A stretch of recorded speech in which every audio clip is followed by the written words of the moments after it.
What's up, everybody? Steve here with Steve Invest. I'm here with a special guest. He goes by the name of Bubba. So you're selling some vacation rental properties in Texas. Let's talk about a little bit about what types of properties and where.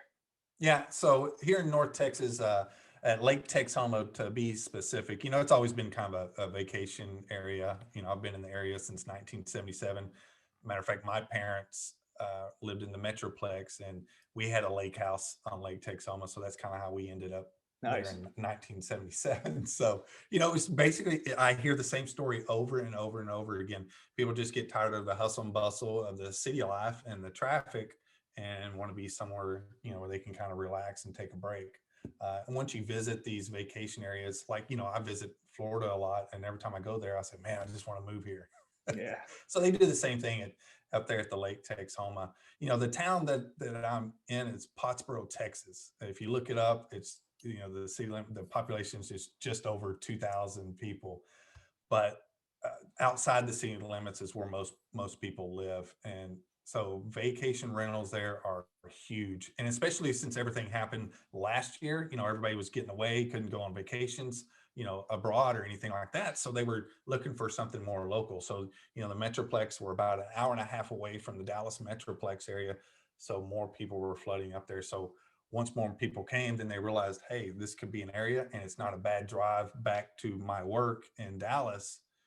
So more and more people are actually making full-time purchases up there.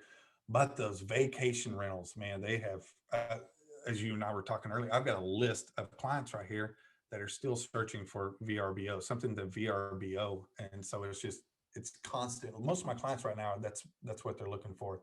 And the types of homes that they're looking for, they're not these huge, 3,000 square foot homes. They would love to have, a 3 to 1,500 square foot, single story home close to the lake.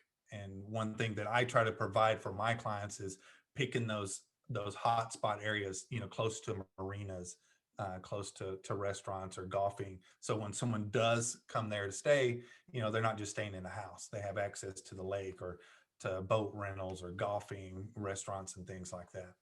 That's nice, man. That's nice. Yeah. So some of those areas, is it, is it walking distance to some of the lakes and area attractions and restaurants and everything, or how's that look? Yes. Yeah. So some of these areas are, like I said, right in within resort areas even. But yes, golf cart ride or a walk to the beach and things like that. So yeah, definitely. One thing that we have to look out for is HOAs. And Hmm. because yes, there are some excellent excellent homes and perfect spots, but they're in a HOA that do not require or do not let short-term rentals in. So Yep. we got to, you don't want to get your client into a situation of purchasing a home. If they're thinking about doing that, you need to, as a real estate agent, you need to do your research before you go and sell a property like that. Yeah, that's the battle that we have in Mhm. Florida as well. There's a lot of restrictions for short-term rentals and all that kind of stuff. So it's important, to do your due diligence and get a real good real estate agent that knows the area, knows certain Mhm. associations, which ones to stay away from. That's vital to good investing. What kind of price points are you guys looking at? Most of them are staying, 350 or below. Nice. um, and you can get a decent property. Obviously, everything's skyrocketing right now. I mean, Yeah. it's really it's crazy right now.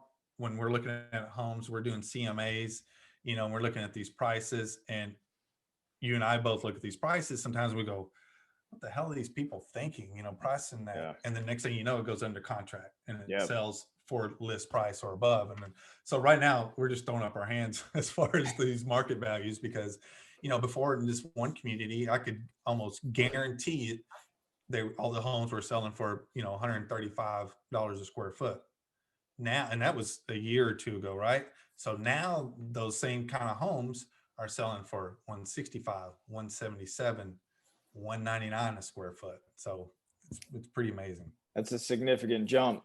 There's Yeah. no doubt about that.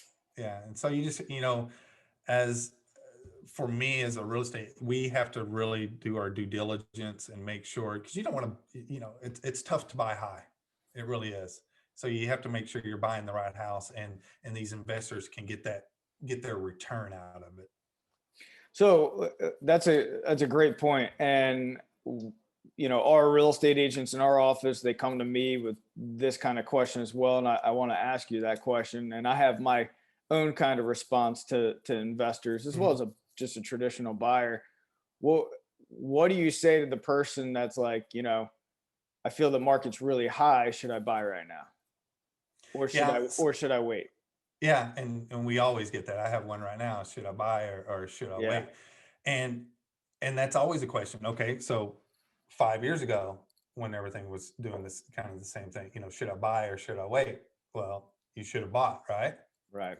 Because look at it now. 2 years ago, when everything was going crazy again, should I buy or should I wait? Well, you should have bought. So that's kind of what we're into right now, is should I buy or should I wait? Well, let's look at the market. What's the market do? You don't want to buy it higher than everybody else. You don't want to be the big dog on the block, because you're going to have to wait a little bit longer to get a return.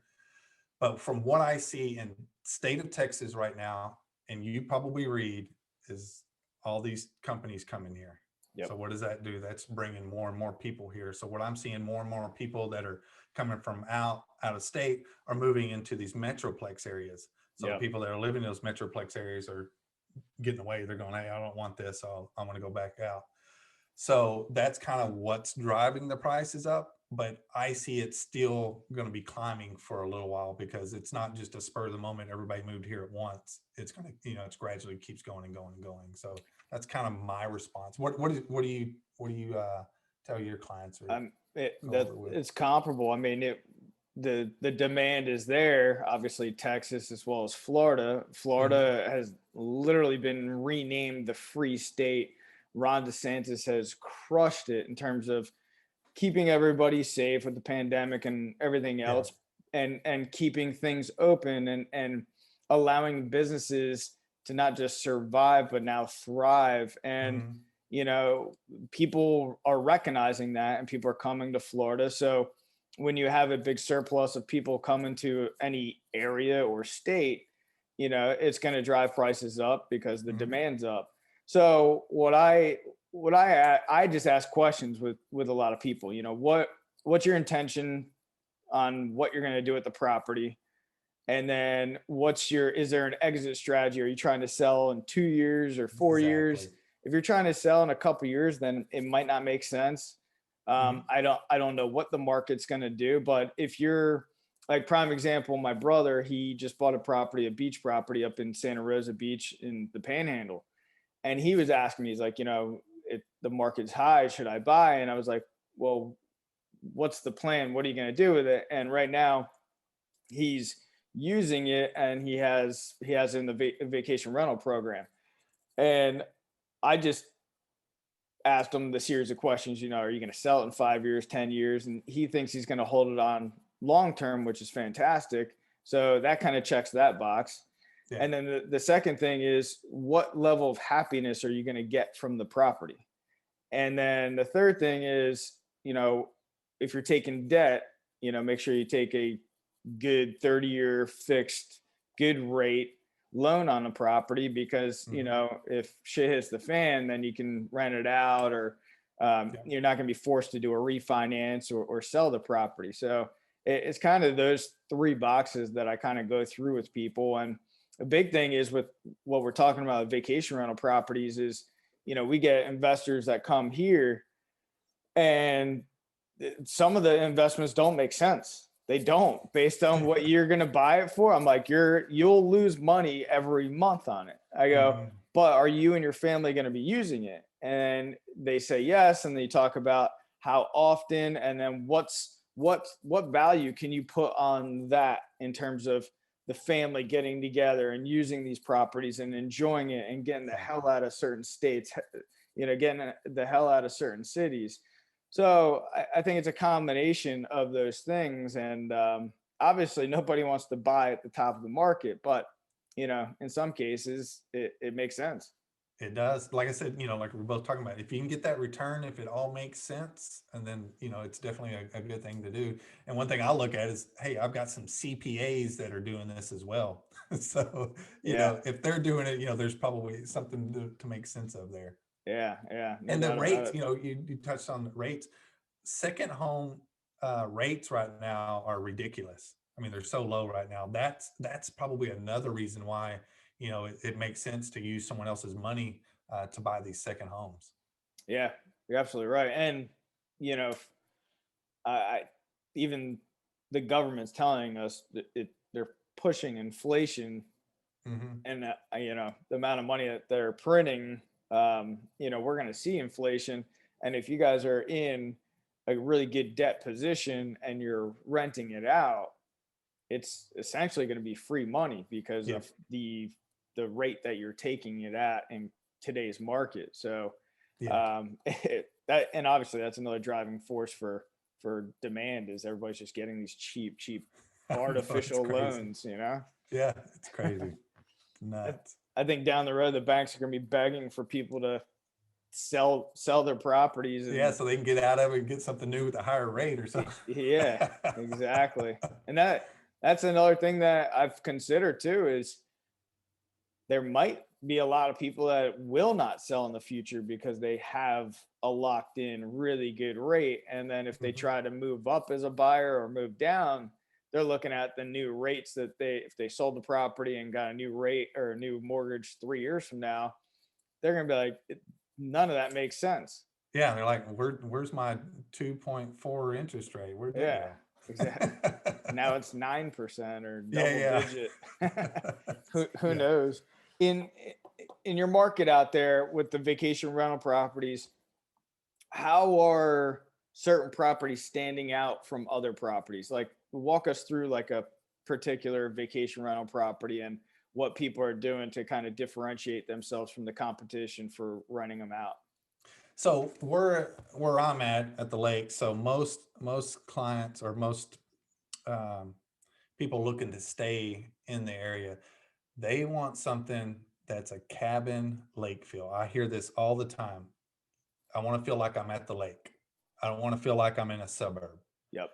So, I mean, I when I search for these VRBOs, we're not looking for, something in a regular community, a brick home. That's not what we're looking for. That's not what's renting out. That's not what's selling. You can go, find an older cabin just in the middle, not even close to the lake, in the middle of the woods somewhere. That's going to rent out better than someone in a community with a brick and mortar home, just your normal house. So, what hot tubs are big. Uh, Fire pits, so the fire pits in the backyards, things like that. So everyone that we're doing right now, we're looking at properties that have some outdoor space, Nice. because you can have the smaller property as long as you have that deck and open up and people can enjoy the outdoors right there. So that's a big plus, those outdoor living areas. So what you're saying is, and I think it's comparable across the board. It's the experience. They're experiencing something The different than the lifestyle. suburb. Yeah, Yeah. very Yeah, and nice. so even when I have, people moving in, permanent homes, that's what they want. So they're moving from, metroplex areas, or the Frisco areas, Plano area.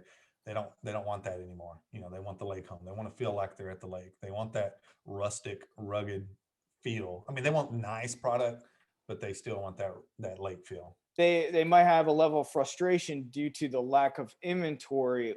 Are you doing anything different to try to get them properties, or Oh yeah. what's your strategy? Oh, I'm trying to hit off market properties. So I'll go back and search, this takes time, like everything. So, this might be something you have to do late at night or early in the morning. You have to get up 2 hours earlier or go to bed 2 hours later. But you go and search these properties that were maybe listed before. Yep. For instance, I've got this one. It's a $1.4 million lakefront home, walk to the beach. It was listed on the market a year and a half ago, 2 years ago. It's been off the market, but I have a client that's in that price point, wants that exact same thing. So I just tracked down the seller and called him and said, "Hey, you still interested in selling?" He said, "Sure." He lives in the Dallas area, but this is a lake home. But he made the trip up there so I could show his property. So things like that, going a little bit, different strategy. Going, just calling. If I see a house that maybe you know fits something that my client's looking for, it's not on the market, just try to reach out to them and just see, hey, would you be, if I could, would you, type deal. Is there a price? Everybody has a price point, you Yeah. know? So, but figuring out what that is something that you're gonna have to pick up the phone and call them and use that kind of strategy. I love it. Anybody that's watching this right now, if your realtor is not doing that, find another real estate agent, because in the time that there's limited inventory, you have to do what Bubba's talking about. What Bubba's saying, I mean, you hit the mark. I mean, a lot of real estate agents, they don't get it. You Yeah. have to do a little bit more work to get the deals out there. I got a lot of respect for you, what you're doing over there in Texas, man. Yeah, we're just trying to hustle. As mentioned, I'm going to put all Bubba's contact information below where you can find them. Make sure you check out his YouTube channel, especially if you're a new real estate agent or even a veteran real estate agent looking to get into the business. Check that out. And then we'll put a link for Bubba's website where you can find him if you're looking for properties in the Texas area. So when you say your area in Texas, where you're at, give us an idea geographically, some of the areas that you work. So my main area is the Lake Texoma area, which is, north of Dallas. So really from Dallas on up basically to the Oklahoma border. Lake Texoma is right there. It's a huge lake right there on the border. But the funny thing about me is I'm all over the place. So I also work Lake Conroe, which is just north of Houston. Right. So I used to be in the Austin area, but I've kind of moved out of the Austin area. I have some sponsored agents in that area. So if you need help in that area as well, we can definitely help you there. But as you can see, I focus around lakes are my thing outside of Metroplex areas. If you guys enjoyed Bubba and I talking and kind of bullshitting together, comment below, see if you guys want us to do this again and what kind of topics do you guys want us to talk about. We appreciate any feedback. Yeah, definitely. And Bubba, I appreciate your time today, man. And as mentioned, I'll put everything down below so you guys can reach out to Bubba and get all his contact information as well and check him out on YouTube. I appreciate it, Steve, man.